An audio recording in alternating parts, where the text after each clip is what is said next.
Last class में हमने spherical refracting surfaces किया था, ठीक है। क्या किया था हमने? Spherical refracting surfaces.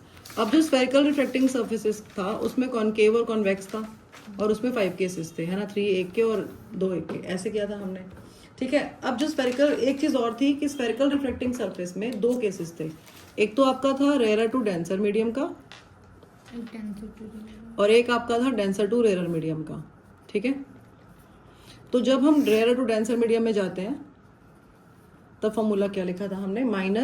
-n1/u plus n2/v is equal to n2 minus n1/r, ठीक है। और मैंने आपको बताया था कि आप इसको लर्न कैसे करोगे, ट्रिक बताई थी कि इसको ऐसे से लर्न कर सकते हो। -n1/u plus n2/v is equal to minus n1/r। बोलने के लिए इसे बोलते हैं कि लर्न हो जाएगा, ठीक है। और डेंसर टू रेयर का क्या है? -n1 को रिप्लेस करेंगे n2 से, n2/u plus n1/v is equal to n1 minus n2/r। अभी यहाँ था माइनस, हाँ जी, n2 के साथ माइनस थोड़ी था, ये उल्टा कर दिया था ना हमने इसमें, इस वाले में क्या बेटा, ये ठीक है, ऐसे ही है। n2 माइनस n2/u था प्लस n1/v था। तो n2/u माइनस n1/3। नेक्स्ट आपका है लेंस मेकर्स फॉर्मूला।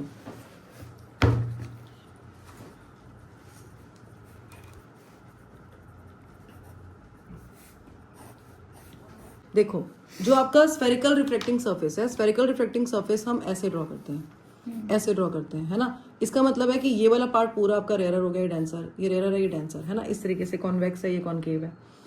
आपका ये स्फेरिकल रिफ्रैक्टिंग सरफेसेस का फॉर्मूला है। 10th क्लास में जब हमने रिफ्रैक्शन किया था तो हमें सिर्फ लेंस ही समझ आते थे, कॉन्वेक्स लेंस और कॉनकेव लेंस, ठीक है। इन लेंसेज को हमने अंडरस्टैंड किया था और इसका बहुत सिंपल सा फॉर्मूला था 1/v minus 1/u is equal to 1/f, जो हमें याद है, और इसको हम बोलते हैं लेंस फॉर्मूला, ठीक है। तो सिर्फ हमें इतना ही पता था रिफ्रैक्शन में, राइट। बाकी ग्लास स्लैब का री डायग्राम और आपका जो प्रिज्म का री डायग्राम, ठीक है, वो भी हमने कर लिए थे, तो इससे फेमिलियर हैं हम। अब हम नई नई चीज़ें कर रहे हैं, पहले तो हमने ये किया, है ना, ये एक नया, कुछ नया था हमारे लिए। अब जो हम लेंस मेकर्स फॉर्मूला कर रहे हैं ये भी हमारे लिए कुछ अलग सा नया सा है। अब लेंस फॉर्मूला में और लेंस मेकर्स फॉर्मूला में डिफरेंस क्या है? ऊपर तो आपको स्फेरिकल रिफ्रैक्टिंग सरफेसेस का फॉर्मूला लिखा ही हुआ है। अब मैं आपको ना लेंस फॉर्मूला यहाँ पे पहले लिख कर बता देती हूँ है क्या, दिखने में कैसा लगता है। ये है आपका 1/v minus 1/u is equal to, यहाँ पे 1/f है ना, यहाँ 1/f नहीं है, यहाँ पे है n21 minus 1/r1 minus 1/r2। Now we are going to prove this lens makers formula, ठीक है। अब look at these 3 formulas now. ये आपका रिफ्रैक्टिंग सरफेस का हो गया, ये आपका लेंस मेकर्स है और ये आपका लेंस फॉर्मूला है। क्वेश्चन क्या है कि what is the difference between lens makers formula and lens formula. अगर आपके एग्जाम में आता है थिन कॉनकेव या थिन कॉन्वेक्स लेंस, मतलब अगर आपका स्फेरिकल लेंस जो है वो कैसा है? थिन। अगर ये मेंशन किया होता है थिन, आपको कभी बताएंगे नहीं वो कि आपको लेंस मेकर यूज करना है या आपको लेंस फॉर्मूला यूज करना है, आपको क्वेश्चन से ही अंडरस्टैंड करना है। तो अगर आता है थिन स्फेरिकल लेंस तो आप लेंस फॉर्मूला यूज करोगे, यस मैम, ठीक है। लेकिन अगर थिन वर्ड लिखा हुआ नहीं आता और आपको 2 रेडियस ऑफ कर्वेचर अलग अलग दिए होते हैं, रेडियाई ऑफ कर्वेचर आपके पास, तो आप लेंस मेकर्स फॉर्मूला यूज करोगे, ध्यान रहेगा। अच्छा, ये चीज ध्यान रहेगी ना। अब एक चीज और है, जब हम कॉनकेव या कॉन्वेक्स लेंस बनाते थे, जैसे आपने एक साइड बनाई ये वाली, ठीक है, तो इसका मतलब क्या है कि इस साइड के अकॉर्डिंग जो सेंटर ऑफ कर्वेचर पड़ता है वो यहाँ पड़ता है और फोकस यहाँ कहीं पड़ता है, मान लो, ठीक है, फोकस वैसे यहाँ पड़ेगा, है ना, सेंटर में कहीं पे यहाँ पे, ठीक है। और अगर आप ये वाली साइड बनाते हो तो इसका जो फोकस है वो इधर पड़ेगा कहीं पे, है ना, और सेंटर ऑफ कर्वेचर यहाँ कहीं पड़ेगा। मैंने कलर्स अलग अलग कर लिए डिफ्रेंशिएट करने के लिए, क्योंकि जो कर्वेचर होगा ना आपका, जिस साइड सी बनता है उसी साइड फोकस और सेंटर ऑफ कर्वेचर होते हैं।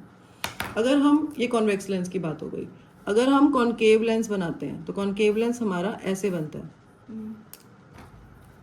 हाफ रेड हाफ ब्लू कर देते हैं, ठीक है। ऐसे बनता है ना। तो कॉन्केव लेंस के केस में इसका जो फोकस होगा वो इसकी तरफ ही होगा और सेंटर ऑफ कर्वेचर इसी की साइड, ब्लू वाले का ब्लू वाली साइड है ना, और रेड वाले का रेड वाली साइड ही होगा। तो मतलब इसके फोकस सेंटर ऑफ कर्वेचर इनकी अपनी अपनी साइड जो है वो लाई करते हैं। थिन स्फेरिकल लेंसेज में क्या होता है कि ये दोनों आपके जो मतलब आपका जो ऑप्टिकल सेंटर से फोकस का डिस्टेंस और ये सब हम सेम इक्वल ले लेते हैं। मतलब हम बोलते हैं कि सेम रेडियस ऑफ कर्वेचर है, सेम फोकल लेंथ है, सेम रेडियस ऑफ कर्वेचर है। अगर कॉन्वेक्स लेंस, अगर आपका स्फेरिकल लेंस थिन नहीं है तो मतलब थिक है ना, आपका डिफरेंट कर्वेचर्स के भी हो सकते हैं, दोनों साइड हो सकता है, दोनों साइड का कर्वेचर जो है वो डिफरेंट हो। अगर आपका दोनों साइड का कर्वेचर डिफरेंट है तो इसको हम F1 C1 से डिनोट कर सकते हैं और इसको हम F2 C2 से डिनोट करते हैं। ठीक है, अब इसका जो रेडियस ऑफ कर्वेचर आप लोगे वो R1 ले लोगे, है ना, और इसका जो रेडियस ऑफ कर्वेचर लोगे आप R2 ले लोगे। तो ये जो R1 R2 है ये आपके यही R1 R2 है। एक चीज समझ आ गई? अब यहाँ पे इसका जो रेडियस ऑफ कर्वेचर है वो आपका ये R1 हो गया सपोज, तो ये वाला आपका R2 हो गया, है ना।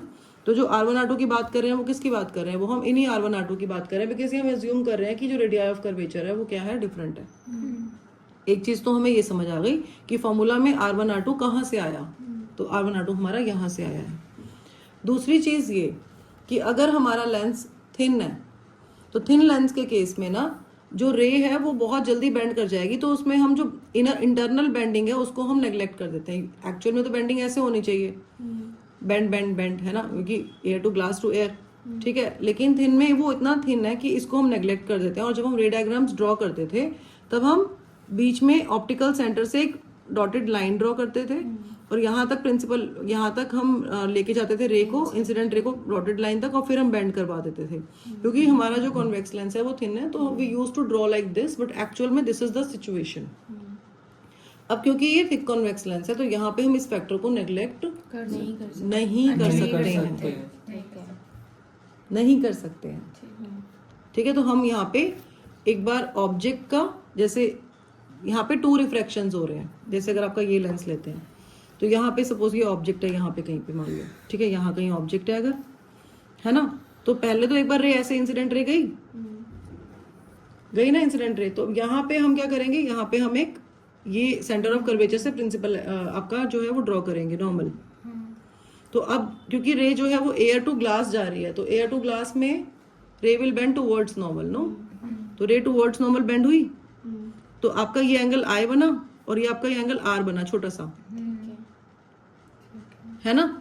अब जब रे बेंड हुई, देखो पहले ये वाली साइड थी ना, तो इसके सेंटर ऑफ कर्वेचर से नॉर्मल बनाया ना, क्योंकि ये वाला सरफेस था तो सेंटर ऑफ कर्वेचर भी इसका लिया। अब जब ये रेड वाला सरफेस होगा तो रेड वाली सरफेस का सेंटर ऑफ कर्वेचर लेना पड़ेगा ना, तो अब नॉर्मल हम इधर से बनाएंगे, समझ रहे हो। और फिर दोबारा रे जो है आपकी ये, इसके लिए ये इंसिडेंट रे है, अब ये अवे फ्रॉम नॉर्मल आपकी जो है वो रिफ्लेक्ट हो जाएगी, तो बेंडिंग आपको दिखानी पड़ेगी। अच्छा, अगर ये वाली साइड नहीं होती तो रे कैसे जाती, रे स्ट्रेट जाती। अब क्योंकि ये बेंडिंग आ गई तो इसलिए रे ऐसे जा रही है ना, तो इस ऑब्जेक्ट के लिए जो इमेज बननी थी वो कहाँ बनेगी, यहाँ बनेगी, और इस इमेज की इमेज जो बन रही है वो यहाँ बन रही है। तो ये I1 जो है ये वर्चुअल ऑब्जेक्ट के जैसे एक्ट करेगा I के लिए। आ रहा है समझ? इमेज की इमेज बताया था ना, तो वो वर्चुअल ऑब्जेक्ट होता है बिकॉज वो एक्चुअल में तो एग्जिस्ट नहीं करता है ना। ठीक है, आ गया समझ? तो यही करने वाले हैं हम। और इसमें ना इसका कोई स्पेसिफिक हमने ट्रायंगल वाला जैसे हमने अल्फा बीटा गामा लेके कंसिडर किया था, ऐसा कुछ भी नहीं करना है। इसके डेरिवेशन में will be using these formulas, ये जो रिफ्लेक्टिंग सरफेस के फॉर्मूला यूज करेंगे। क्यों यूज करेंगे? क्योंकि सुन लो पहले, लिख लेना, I will give you time. जब हम ये वाली रिफ्लेक्टिंग सरफेस कंसिडर कर रहे हैं तब हम इसकी बात ही नहीं कर रहे हैं, हम इसको मान रहे हैं कि ये एग्जिस्ट ही नहीं करता जैसे। तो ये रिफ्लेक्टिंग सरफेस कंसिडर करोगे तो ये आपका रेयरर टू डेंसर वाला फॉर्मूला लगाओगे यहाँ पे, ये वाला। और जब आप सेकंड रिफ्रैक्शन कंसिडर करोगे तो वो डेंसर टू रेयरर का फॉर्मूला लगाओगे, नीचे वाला। सेम फॉर्मूलाज है, थोड़ा सा डिफरेंस है नोटेशन का। तब आप ये वाला लगाओगे और फिर उसको डिराइव करोगे, तो आपके पास 2 रिलेशंस आ जाएंगे। उन दोनों को सॉल्व करके you will get this relation. तो we will be using these formulas to get this formula. Yes ma'am. कोई सेपरेट अलग से डेरिवेशन इसका हमने नहीं करनी, ठीक है। ठीक है। हम ड्रॉ नहीं Let's- करना था। मैम ने बोला अभी। बेटा मुझे पढ़ाने दो, मेरे 10 सेकंड खराब हो गए, 11 सेकंड। सॉरी मैम 13 हो गए या 15 हो गए। Sorry record. ओके, अभी हम कॉन्वेक्स लेंस ड्रॉ कर रहे हैं, ठीक है। ठीक है। नहीं ये तो ड्रॉ करना होगा ना।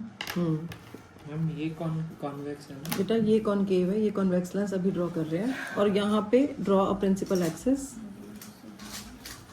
कॉन्वेक्स जो बल्ज होता है जिसमें आउटवर्ड, वो कॉन्वेक्स होता है। Draw a principal axis. तो let this point be C1। C1 is the centre of curvature of this part, no first part जो है ना आपका। जैसे ये फर्स्ट साइड मान लो, इसको सेकंड मान लो, तो इसका सेंटर ऑफ कर्वेचर इधर होगा और इसका सेंटर ऑफ कर्वेचर इधर होगा, है ना। अब जो रिफ्रैक्टिव इंडेक्स है रेयर मीडियम का क्या लेते हैं? N1। तो यहाँ का रिफ्रैक्टिव इंडेक्स रेयर मीडियम है N1, यहाँ का भी सेम मीडियम है N1, और बीच वाले का रिफ्रैक्टिव इंडेक्स N2 क्योंकि वो डेंसर मीडियम, डेंसर मीडियम है। ठीक है। ऑब्जेक्ट को प्लेस किया यहाँ पे, एट सी। ऑब्जेक्ट डिस्टेंस क्या आएगा आपका? U, ठीक है। अब क्या करेंगे हम? यहाँ से इंसिडेंट रे पास करवाएंगे। तो इंसिडेंट रे आपकी जा रही है air to glass, incident ray air to glass जा रही है। तो अब बिकॉज ये जो रे स्ट्राइक कर रही है ये आपकी फर्स्ट रिफ्लेक्टिंग सरफेस पे स्ट्राइक कर रही है, तो फर्स्ट रिफ्लेक्टिंग सरफेस के लिए सेंटर ऑफ कर्वेचर से जो नॉर्मल ड्रॉ करेंगे वो C1 होगा, ये ध्यान रखना है आपने। तो ये आपका एंगल हो गया, एंगल I। अब दिस रे will bend towards normal, towards normal. ये ऐसे बेंड करेगी टुवर्ड्स नॉर्मल, ठीक है। तो ये आपका R हो गया, है ना। अब अगर ये सेकेंड रिफ्लेक्टिंग सरफेस ना होते, बिकॉज हम ये स्फेरिकल रिफ्लेक्टिंग सरफेस की तरह ट्रीट कर रहे हैं, इसको कैसे ट्रीट कर रहे हैं हम? Spherical reflecting surface. जैसे ये फर्स्ट स्फेरिकल रिफ्लेक्टिंग सरफेस है और ये आपकी सेकेंड स्फेरिकल रिफ्लेक्टिंग सरफेस है। तो इसमें स्फेरिकल रिफ्लेक्टिंग में जो आपने किया था ना, जैसे एक बार ऐसे जा रही है रे, है ना, एक ऐसे, ठीक है। हाँ, तो अब अगर ये वाली स्फेरिकल रिफ्लेक्टिंग सरफेस हम अज्यूम मान के चलेंगे ये नहीं एग्जिस्ट करती, तो ये ना होती अगर, तो रे कैसे जाती हमारी? स्ट्रेट जाती, और ये यहाँ पे कहीं स्ट्राइक करती प्रिंसिपल एक्सिस को, वो आपकी पोजीशन हो गई इमेज की, ठीक है। और इस स्फेरिकल जो फर्स्ट स्फेरिकल रिफ्लेक्टिंग सरफेस है उसके लिए जो आपका इमेज डिस्टेंस है वो हो गया आपका V डैश। I डैश ले लिया ना इमेज, हाँ। तो V डैश हो गया। तो I डैश क्या है आपका? I dash is the image of object O, है ना। और ये कैसे एक्ट करेगा? वर्चुअल ऑब्जेक्ट के जैसे एक्ट करेगा। किसके लिए वर्चुअल ऑब्जेक्ट के जैसे एक्ट करेगा? स्फेरिकल रिफ्रैक्टिंग सरफेस 2 के लिए। हाँ, सेकेंड रिफ्लेक्टिंग सरफेस के लिए। तो अब सेकेंड रिफ्लेक्टिंग सरफेस के लिए वर्चुअल ऑब्जेक्ट के जैसे ट्रीट कर रहा है, तो रे ऐसे आ रही है, तो ये इंसिडेंट रे हो गई। अब क्योंकि सेकेंड रिफ्लेक्टिंग सरफेस है, तो सेकेंड का ही सेंटर ऑफ कर्वेचर से नॉर्मल ड्रॉ करेंगे ऐसे, यहाँ स्ट्राइक कर रही है पॉइंट ऑफ इंसिडेंस पे। तो अब ये बिकॉज डेंसर से रेयर में जा रही है, तो रे will bend away from normal. Image बनी यहाँ, फाइनल इमेज। आई क्या है आपकी? Image of I dash,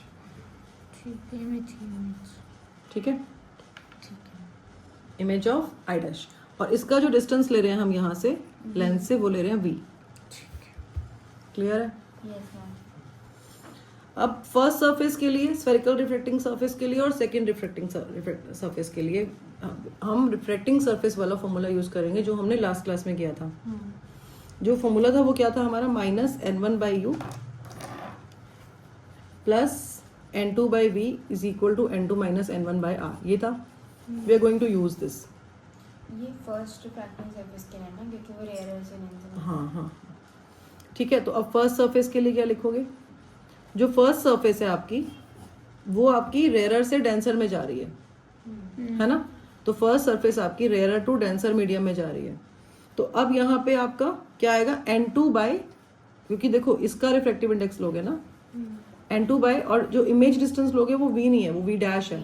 first के लिए वो V डैश है, फिर -N1/U is equal to N2 - N1, radius of curvature R1 है, कोई डाउट? नो लिख लीजिए। अभी रुक जाओ, मैं करवा रही हूँ, उसके बाद एक साथ लिखना। I give you time for writing. You want to write this? ठीक है। अब सेकेंड रिफ्रैक्टिंग सरफेस जो है, सेकेंड रिफ्रैक्टिंग सरफेस जो है वो आपकी डेंसर से रेयरर के लिए है ना। तो अब डेंसर टू रेयरर का फॉर्मूला लगाओगे। डेंसर टू रेयरर में क्या लगाएंगे हम? n1 by v minus n2 by v dash is equal to n1 minus n2 by r2। So let this be 1 and this be 2। इसमें कोई डाउट तो नहीं है? No ma'am. क्लियर है? अब जब आप इन दोनों को ऐड करोगे, एडिंग 1 and 2, तो 1 + 2, तो आपका जो n2 बाई वी डैश और minus n2 by V dash है ये तो खत्म है। ठीक है। बचा क्या हमारे पास? n1 by we minus n1 by U, क्योंकि नेगेटिव है इसको बाद में लिख रही हूँ मैं, ये पॉजिटिव है इसको पहले लिख रहे हैं हम। इन दोनों को ऐड कर रहे हैं ना हम, तो ऐड करने से ये तो खत्म हो गया, एंड मतलब कैंसिल। n1 बाई वी रह गया और माइनस n1 बाई यू रह गया, इनको लिख सकते हैं। और ऐड कर रहे हैं तो यहाँ पे आपका n2 minus n1 by r है, और यहाँ पे प्लस आपका n1 minus n2 by R2 है। r1 r2 है ना। n2 minus n1 by r1 और n1 minus n2 by r2। ठीक है। अगर हम इसमें से n1 माइनस n2 या n2 माइनस n1 कॉमन ले लें, n2 माइनस n1 कॉमन ले लो, यहाँ से n1 कॉमन ले लो, तो ये क्या हो जाएगा? 1 by v minus 1 by you. और यहाँ से हम n2 माइनस n1 कॉमन ले लेते हैं, तो ब्रैकेट में क्या आएगा? 1 बाई r1। अब ये साइन चेंज करना पड़ेगा। -1 बाय r। हाँ, अदिति को समझ आ गया या नहीं आया? मैम आ गया। ठीक है। क्योंकि यहाँ पे n2 माइनस n1 है ना, तो वो कॉमन लोगे तो यहाँ पे नेगेटिव साइन हाँ लेना पड़ेगा ना। ठीक है ठीक है। एक चीज समझ आ गई हमें। हाँ। अब इस n1 को पकड़ो और इसको उठा के ले जाओ इसके पास, डिवाइड में आ जाएगा। तो वो डिवाइड में आ जाएगा। मल्टीप्लिकेशन। अब मैं कहाँ लिखूं? हम अगले पेज पे। बेटा ना, मैम यहाँ लिखो। हम लिखेंगे यहीं पे इसके पास रेड पेन से लिखते रेड पेन से, ताकि हमें दिख जाए। ठीक है। Yes, ma'am. तो 1 by we minus 1 by U is equal to n2 by n1 minus 1। n2 हम उसको n2 1 माइनस 1 ही हो गया ना। करके बोल रहा हूँ। हाँ, तो इसको जब यहाँ पे आप इसको जब यहाँ लेके जाओगे तो ये n1 हो जाएगा यहाँ आके। n2 तो n2 बाई n1 क्या होता है? n2 n2 1 minus n1 by n1 1 होता है। ठीक है। 1 by r1 minus 1 by r2। तो यही हमने प्रूव करना था। Hence proved. तसल्ली मिल गई। तो आपका जो फॉर्मूला आया वो क्या आया? 1/v minus 1/u is equal to n21 minus 1 by r1 minus 1 by r2। अब इसमें ना हम एक स्पेशल केस ले रहे हैं। ठीक है। स्पेशल केस हम क्या ले रहे हैं कि अगर हमारा ऑब्जेक्ट इन्फिनिटी पे है, तो अगर आपका ऑब्जेक्ट जो है वो कहाँ पे है? इन्फिनिटी पे। तो ऑब्जेक्ट वो अगर focus इन्फिनिटी पे पे है तो आपका u इन्फिनिटी होगा और v क्या होगा? इंफिनिटी। f। ऑब्जेक्ट अगर इन्फिनिटी पे तो उसकी इमेज कहाँ बनती है? फोकस पे बनती है ना। तो 1/f minus 1/infinity is equal to n21 minus 1। Infinity 0 हो जाता है। हाँ जी बिल्कुल, 1 by r1 minus 1 by r2। तो ये आपका हो जाएगा 1 by f is equal to n21 minus 1 by r1 minus 1 by r2। Done.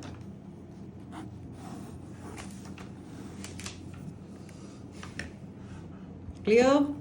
Was it difficult? No ma'am. अब हम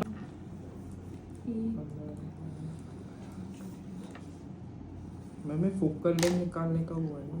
हाँ जी, कॉनकेव लेंस है। ठीक है। तो कॉनकेव लेंस है ये। अब इसका जो आपका ये ऑब्जेक्ट यहाँ पे है,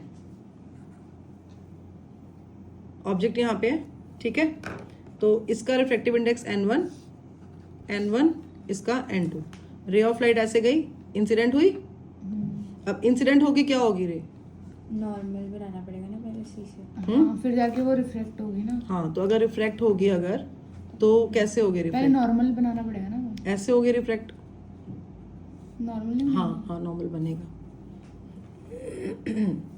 तो ऐसे रिफ्रैक्ट हुई तो इमेज कहाँ बनेगी इसकी? यहाँ। ये आई डैश हो गया। ठीक है। अब उसके बाद दोबारा रिफ्रैक्ट होगी ऐसे, तो अब इमेज कहाँ बनेगी इसकी? यहाँ।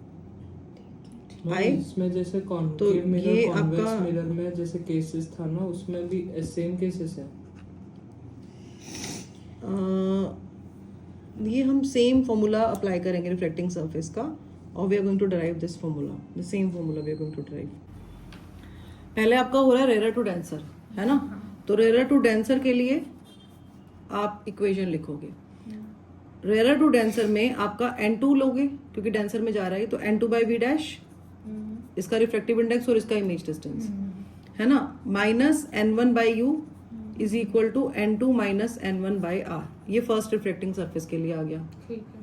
ठीक है, अब सेकेंड रिफ्लेक्टिंग सरफेस आपका डेंसर टू रेयर है, उसके लिए क्या होगा n1 बाई वी, क्योंकि ये आ गया ना इमेज, इसके लिए रिफ्लेक्टिव इंडेक्स क्या है n1 है ना, तो n1 बाई वी, वी यहाँ पे ही है आपका, ये रहा, तो ये भी n1 ही है, तो n1 बाई वी माइनस और जो वर्चुअल ऑब्जेक्ट है आपका आई डैश, है ना, तो n2 by V dash is equal to n1 minus n2 by R. Same equation आ गई R2, है ना। अब इनको जब ऐड करोगे तो ये कैंसिल हो जाएगा आपका, और यहाँ पे क्या आएगा आपके पास n1 by we minus n1 by U is equal to same चीज आएगी n2 माइनस n1 कॉमन ले लो, ब्रैकेट में 1 by R1 minus 1 by R2, जैसे आपने पहले किया है ना कॉन्वेक्स के लिए, सेम वे में ही जाना है इसमें। अब यहाँ से n1 कॉमन लोगे तो 1 बाई वी माइनस 1 बाई यू, n2 1 minus 1 by R1 minus 1 by R2। अब इन्फिनिटी और फोकल लेंथ वाला केस स्पेशल केस आ जाएगा, तो यू अगर आपका इन्फिनिटी है तो वी आपका क्या होगा, एफ होगा, तो ये फोकल लेंथ का फॉर्मूला हो गया। बस यही करना था। Question number 1, a biconvex lens, biconvex lens है, has focal length 2/3 times the radius of curvature of either surface. और फोकल लेंथ कितनी 2/3R 2/3 times the radius of curvature. ठीक है। ठीक है, calculate the refractive index of material of the lens.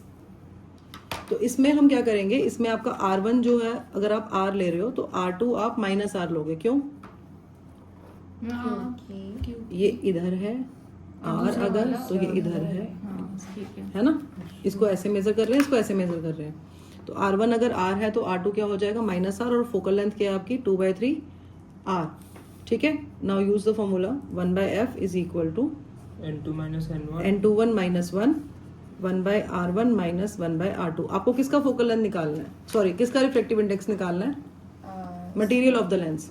तो ये जो आपका है n2 है ना, मटेरियल ऑफ द लेंस क्या है आपका n2, और n1 आपका क्या है, एयर 1 है, तो आपका n2 बाई n1 क्या होगा, n by 1, we can write n, तो n21 क्या है आपका, जस्ट n, है ना। तो फोकल लेंथ 1 बाई एफ है, तो 1 बाई एफ के प्लेस पे we can write 2/3R 2/3R बेटा 1 बाई एफ, वो एफ है ना, 3/2R 3 by 2R, 3 by 2R is equal to n minus 1 2/R 1 by R minus minus R, है ना, 2/R तो ये 2 बाई R हो गया, तो 3/2R is equal to n minus 1, यहाँ पे 2 बाई R आ गया, R से R कैंसिल हो जाएगा, n माइनस 1 क्या आएगा, इस 2 को वहां जाके डिवाइड कर दोगे, तो 3/4 हो गया। ठीक है, n क्या आएगा, 3/4 3/4 प्लस 1, 7/4 तो 0.75 प्लस 1 हो गया ना 1.75। Yes ma'am. ठीक है, हमारे पास है एक डाइवर्जिंग लेंस। डाइवर्जिंग लेंस कौन सा होता है, कॉनकेव या कॉन्वेक्स? कॉनकेव। शाबाश, पता है हमें। हाँ ठीक है, तो हमारे पास है एक डाइवर्जिंग लेंस, और इस डाइवर्जिंग लेंस का जो रिफ्रैक्टिव इंडेक्स है वो है 1.5, और एयर में जो फोकल लेंथ है इसकी, I am writing air here, subscript air लिख रही हूं मैं, सुनो ध्यान से, एयर में फोकल लेंथ है इसकी 15 centimetre and has same radii of curvature for both sides. Focal length air में उसकी हाँ, 15 सेंटीमीटर। एयर में मतलब इस जब लेंस को हम जब एयर में यूज कर रहे हैं तो फोकल लेंथ 15 सेंटीमीटर आ रही है। अब सुनो ध्यान से, has same radii of curvature for both sides, दोनों साइड का जो रेडियस ऑफ कर्वेचर है वो आपका सेम है। इसका मतलब अगर हम R1 को R ले रहे हैं तो आपका जो R2 है वो क्या है, माइनस R। ठीक है, अब ये क्या बोल रहा है, अब ये कह रहा है कि if it is immersed in a liquid, अगर हम अपने इस डाइवर्जिंग लेंस को, अभी तो ये एयर में था, तो एयर में था तो आपका n1 क्या था 1 और n2 था आपका 1.5। अब अगर हम इसको अपने इस लेंस को लिक्विड में इमर्स कर दें, ठीक है, किस में इमर्स कर दें, लिक्विड में, और उस लिक्विड का जो रिफ्रैक्टिव इंडेक्स है वो है क्या है 1.7। ठीक है, आपका जो ग्लास है, ग्लास का रिफ्रैक्टिव इंडेक्स क्या है 1.5। देखो पहले था ये एयर में, सुनो ध्यान से, पहले था ये एयर में, तो ये जिस मीडियम में था उसका रिफ्रैक्टिव इंडेक्स इससे कम था। अभी एक ऐसे मीडियम में है जिसका रिफ्रैक्टिव इंडेक्स इससे ज्यादा है। ठीक है। ठीक है, तो ऑब्वियस है कि फोकल लेंथ में चेंज आएगा, क्योंकि अब लाइट पहले कैसे बेंड हो रही थी, अब कैसे डाइवर्ज हो रही है, डाइवर्जेंस में फर्क आएगा ना, डाइवर्जेंस में चेंजेस आएंगे। ठीक है, तो अब आपको ये पूछ रहे हैं कि इसका जब इसको लिक्विड में इमर्स किया तो फोकल लेंथ क्या होगी, focal length in liquid find करना है। तो एयर वाली दी हुई है और लिक्विड वाली आपको फाइंड करनी है। Very interesting question. ठीक है, तो अब 1/f क्या होता है हमारा, 1/f is n21 -1 1/r1 - 1/r2 होता है। ठीक है, now put the values. Diverging lens है, फोकल लेंथ पॉजिटिव होगी नेगेटिव होगी, नेगेटिव नेगेटिव होती है बेटा। अच्छा ठीक 1/-15 अभी हम एयर के लिए कर रहे हैं, किसके लिए कर रहे हैं, एयर के लिए। एयर के लिए। 1/-15 इज इक्वल टू 1.5 -1 है ना, 1/r माइनस r। ठीक है, तो माइनस माइनस प्लस हो जाएगा, ये 2/r हो जाएगा, और ये आपका आ जाएगा 1.5 में से जब 1 को माइनस करोगे तो क्या आएगा 0.5 इंटू 2/r। तो यहाँ से आपने r निकाल लेना है। 0.5 को जब 2 से मल्टीप्लाई करोगे तो क्या आएगा 1 आएगा, 1 आएगा। तो आपका r कितना आ गया -15 सेंटीमीटर। -15। अच्छा, अब सेकंड के लिए लिक्विड के केस में सुनो ध्यान से। अब अगर लिक्विड होगा तो यहाँ पर जो हम रिफ्रैक्टिव इंडेक्स लेंगे वो क्या लेंगे, ग्लास का विद रिस्पेक्ट टू लिक्विड। तो ग्लास का विद रिस्पेक्ट टू लिक्विड लेंगे। पहले क्या था, ये ग्लास का विद रिस्पेक्ट टू एयर था, तो आप NGA भी कर सकते हो। अब ग्लास का विद रिस्पेक्ट टू लिक्विड लोगे -1 1/r1 - 1/r2। ठीक है, तो अब क्या हो जाएगा, फोकल लेंथ लिक्विड में निकाल रहे हैं हम, तो ये लिक्विड वाला कर रहे हैं हम, तो 1/FL। अब यहाँ पे ग्लास का रिफ्रैक्टिव इंडेक्स कितना है 1.5, लिक्विड का कितना है 1.7, डिवाइड करना पड़ेगा ना, ये रिलेटिव रिफ्रैक्टिव इंडेक्स है। तो 1.5/1.7 -1। अब 1/r1 को 1/-15 लिख सकते हैं। ठीक है, और यहाँ पे आपका आ जाएगा 15, तो आपका आ गया -2/15। तो 0.-0.2/1.7 एंड यहाँ पे आ जाएगा -2/15। और जब आप इसको सॉल्व करोगे तो 0.4/1.5 इंटू 15, तो you can find focal length. यहाँ पे फोकल लेंथ आएगी आपकी सॉल्व करके 63.75 centimetre. Let's do one more question now. Question number 3। एक ना कॉन्वेक्स लेंस है, ठीक है, और इस कॉन्वेक्स लेंस का रिफ्रैक्टिव इंडेक्स हमें दिया हुआ है 1.2, और ग्लास का लगा लो बिकॉज ग्लास का ही होता है। अब इस कॉन्वेक्स लेंस को हमने इमर्स किया हुआ है एक लिक्विड के अंदर, और लिक्विड का रिफ्रैक्टिव इंडेक्स है NL, लिख लेते हैं लिक्विड के लिए 1.3। आपको पूछ रहे हैं what happens when a convex lens of refractive index 1.2 is immersed in a liquid of refractive index 1.3। तो हमें पता है कि अगर हम उसको लिक्विड में इमर्स करेंगे तो क्या होगा, क्या होगा, focal length will change. This is what we have to prove now, कि उसकी फोकल लेंथ चेंज हो जाएगी। ये हमने प्रूव करना है। ठीक है, कैसे प्रूव करेंगे, पहले हम लगाएंगे ग्लास में, फिर हम लगाएंगे लिक्विड में। तो ग्लास से स्टार्ट करते हैं। ग्लास से स्टार्ट करते हैं। 1/f is equal to n21 -1 1/r1 - 1/r2। अब यहाँ पे कहीं पे भी मेंशन नहीं किया हुआ that they have same radii of curvature, तो we can not use r1 is equal to r and r2 is equal to -r। We can not use that thing, कहीं पे भी मेंशन नहीं किया सेम रेडियस ऑफ कर्वेचर। ठीक है, तो 1/f आपका इज इक्वल टू 1.2 है ना, -1 1/r1 - 1/r2। तो एक रिलेशन आ गया हमारा ये, तो इसको हम ऐसे करते हैं, थोड़ा सा और सिंप्लीफाई करते हैं, 0.2 लिखते हैं और 1/r1 - 1/r2, और इसको मानते हैं 1 है ये, और ये आपका 1/f आ गया। ये आपका जो f है ये किसमें आया, ग्लास का एयर के साथ है ना, तो उसको f ही लिख लो, उसको f डैश कर देंगे, क्या फर्क पड़ रहा है। अब ले रहे हैं हम लिक्विड के साथ। लिक्विड के साथ जो है तो ग्लास ही, ग्लास का एयर के साथ है। अब यहाँ पे लिक्विड है और ग्लास है ना, देखो ऊपर जो रिफ्रैक्टिव इंडेक्स लिया था वो ग्लास ग्लास का एयर के रिस्पेक्ट में था, अब जो रिफ्रैक्टिव इंडेक्स है वो ग्लास का लिक्विड के रिस्पेक्ट में, क्योंकि ग्लास लिक्विड में प्लेस्ड है। तो 1/f डैश, अब ग्लास का लिक्विड के साथ ले रहे हैं तो NGL लिख सकते हो, मर्जी है आपकी, ठीक है।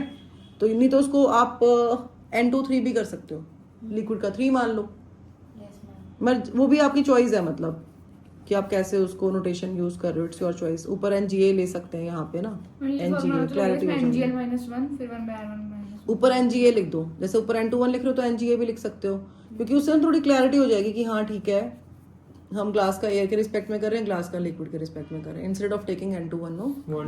1.2 डिवाइड बाय 1.3 तो 1.2 डिवाइड बाय 1.3 माइनस में मैंने क्या बोला था, मैं रटवा दूंगी, रट गया ना, 1/R1 minus 1/R2 1/f dash.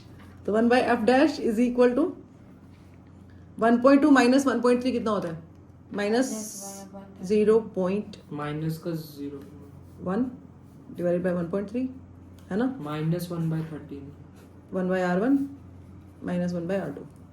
अब एक काम करते हैं, इतने सारे वेरिएबल्स के साथ हम हैंडल नहीं कर सकते, मैंने कैंसिल कर देंगे। तो हम R1 ये तो कट जाएगा। हमें देखो, हमें R1 R2 से कोई कंसर्न ही नहीं है हमारा, हमें नहीं चाहिए हमारे R1 R2, we don't need them, we only need the difference in the focal length, we just need to compare the focal lengths. तो let's do one thing, stop writing and please look, यहाँ देखो, someone is calling। तो 1/R1 minus 1/R2 को ना यहाँ से हटाओ, और 1/R1 माइनस 1/R2 को कैसे लिख सकते हैं हम, यहाँ से 1/0.2f लिख सकते हैं ना, इस 0.2 को नीचे ले जाओ, ये मल्टीप्लाई और डिवाइड हो जाएगा। हाँ। तो इसकी जगह पे ना हम लिखेंगे 1/0.2f, क्योंकि हमें अल्टीमेटली कंपेयर करना है फोकल लेंथ को, we do not need this radii of curvature, right. तो 1/f डैश is equal to minus 1/13 into 1/0.2f। Now you can compare the focal lengths। तो ये आपका आ गया, where do I write?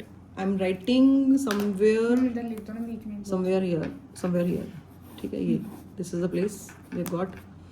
तो f dash is equal to minus 2.6 f, तो focal length आपकी 2.6 times हो जाएगी इनिशियल फोकल लेंथ के। और दूसरा साइन चेंज हो रहा है, साइन चेंज हो रहा है, देखो माइनस 2.6 है, प्लस 2.6 नहीं है, तो फोकल लेंथ एक तो 2.6 टाइम्स हो जाएगी, और जो लेंस है हमारा वो कॉनकेव लेंस के जैसे बिहेव करना शुरू कर देगा, क्योंकि उसकी फोकल लेंथ क्या हो गई, नेगेटिव हो गई। तो नेगेटिव का मतलब ये है कि अब वो कॉनकेव लेंस के जैसे, मतलब डाइवर्ज करना शुरू कर देगा, और 2.6 टाइम्स हो जाएगी फोकल लेंथ।